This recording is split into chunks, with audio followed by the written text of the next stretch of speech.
Bismillahirrahmanirrahim. Assalamualaikum warahmatullahi wabarakatuh.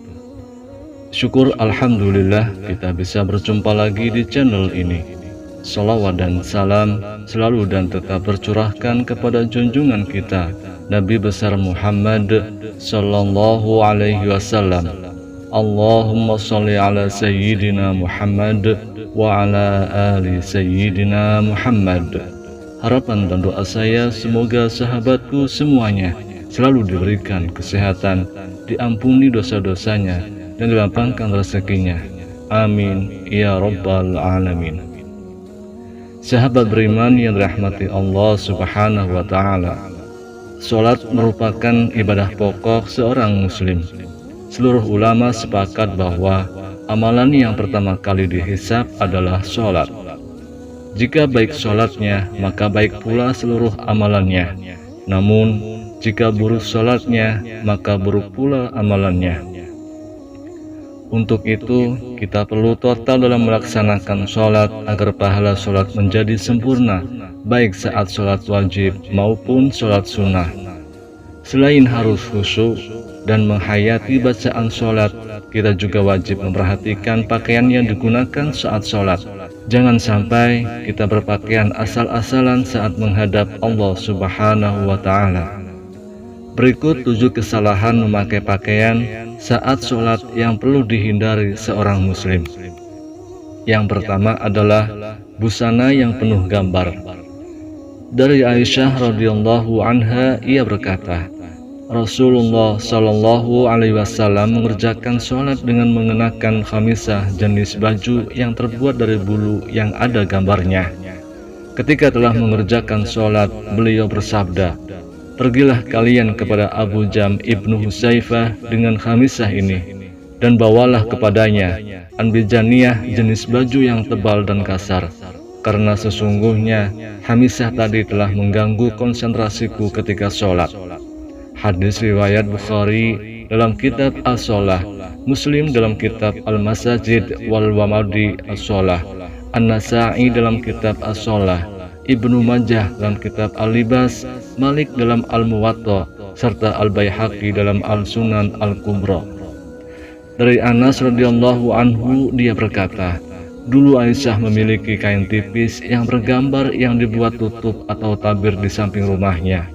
Lantas Rasulullah Shallallahu Alaihi Wasallam bersabda kepadanya, "Jauhkanlah dariku, karena dia selalu tergambar dan terlintas kepadaku ketika sedang sholat." Hadis riwayat Bukhari dalam kitab Al-Sholeh dan kitab Al-Libas. Al-Qastalani berkata bahwa jika ada gambar di hadapan bisa mengganggu konsentrasi orang yang sedang sholat, lebih-lebih lagi apabila gambar itu berada di pakaian saat sholat. Kemudian yang kedua, sarung atau celana yang melewati mata kaki atau isbal bagi laki-laki. Isbal menurut istilah adalah melabuhkan pakaian dan membiarkannya hingga melewati batas yang ditetapkan oleh syariat Islam, baik karena sombong maupun tidak sombong. Dari Abu Hurairah radhiyallahu anhu, ia berkata, tatkala ada seorang laki-laki sholat mengenakan sarung yang menutupi mata kakinya, Nabi menyuruh dia pergi agar berwudu. Orang itu pergi untuk berwudu, lalu datang, beliau menyuruhnya pergi lagi. Ada seorang laki-laki bertanya, "Wahai Rasulullah, mengapa engkau memerintah dia berwudu lagi?" Belum berpaling lalu berkata orang itu, "Sholat tapi sarungnya menutupi mata kakinya." Sesungguhnya Allah tidak menerima sholat seseorang laki-laki yang isbal atau sarung atau celananya menutupi mata kakinya. Hadis riwayat Abu Daud dalam Kitabul Libas, Imam Ahmad dan Nasa'i. Imam Nawawi berkata sanadnya sahih menurut kriteria Imam Muslim. Adapun mengenai sholat dalam keadaan demikian, maka para ulama telah berbeda pendapat dalam hal ini. Ada yang menganggap sholatnya tidak sah, dan ada pula yang tetap menganggapnya sah. Namun, ada sebuah hadis sahih yang berasal dari Ibnu Mas'ud yang selayaknya diketahui oleh mereka yang sholat dalam keadaan seperti ini, agar mereka lebih berhati-hati. Kemudian yang ketiga adalah sholat pakai sepotong baju. Allah Subhanahu wa Ta'ala berfirman dalam surah Al-A'raf ayat 31, "Hai anak Adam, pakailah pakaianmu yang indah di setiap memasuki masjid." Yang dimaksud kata al-masjid dalam ayat ini adalah sholat. Dari Abu Hurairah radhiyallahu anhu, ia berkata, seorang laki-laki berdiri menghadap Nabi Shallallahu Alaihi Wasallam, lantas bertanya kepada beliau mengenai sholat dengan hanya menggunakan satu potong baju. Rasulullah Shallallahu Alaihi Wasallam bersabda, "Apakah berat untuk masing-masing kalian mencari 2 potong busana?" Hadis riwayat Bukhari. Ibnu Abdul Bar berkata dalam kitab Al-Tahmid, sesungguhnya para ulama ahli ilmu merasa malu untuk memakai sepotong busana saja ketika melakukan sholat. Mereka selalu merias diri dengan cara memakai baju terbaik yang mereka miliki, memakai parfum, dan menggunakan siwak.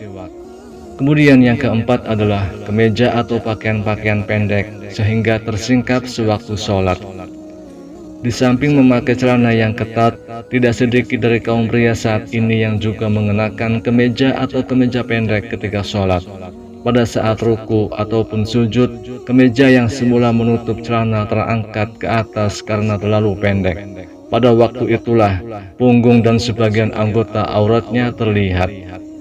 Jika demikian, aurat yang semula tertutup menjadi terbuka, sedangkan dia sedang ruku atau sujud bersimpuh di hadapan Allah Subhanahu wa Ta'ala. Selanjutnya yang kelima adalah menyingsingkan lengan baju dan mengikat rambut. Di antara kesalahan-kesalahan yang diperbuat ketika sholat adalah menyingsingkan lengan baju ketika akan memulai sholat.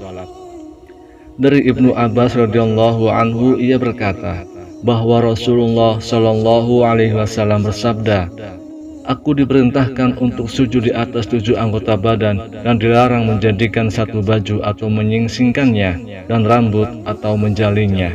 Hadis riwayat Muslim dalam kitab As-Shalah, An-Nasa'i dalam kitab As-Shalah, Ibnu Majah dalam kitab Iqamah As-Shalah, dan Ibnu Huzaimah dalam kitab As-Shalah.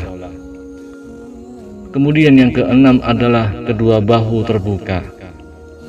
Dari Abu Hurairah radhiyallahu anhu berkata, Rasulullah Shallallahu Alaihi Wasallam bersabda, salah seorang dari kalian tidak boleh sholat dengan satu busana yang di pundaknya tidak ada penutup sedikit pun. Muttafaq alaih. Kemudian yang ketujuh, baju ketat yang menggambarkan lekuk tubuh. Rasulullah ketika melihat Jabir bin Abdullah datang kepadanya malam hari, lalu dia sholat malam bersamanya, sedangkan waktu itu dia hanya menyelimutkan pakaian yang sempit sehingga membentuk semua tubuhnya. Beliau menasihati, jika pakaian itu sempit, jadikanlah sarung atau ikatkan kainmu memulai di atas perut sampai ke bawah. Jika kainmu luas sekali, maka selimutkan ke seluruh anggota badan. Hadis riwayat Bukhari dalam Kitabus Shalah. Dalam kitab Imam Syafi'i berkata, jika orang sholat memakai baju tipis sehingga kelihatan kulitnya, maka tidak sah sholatnya.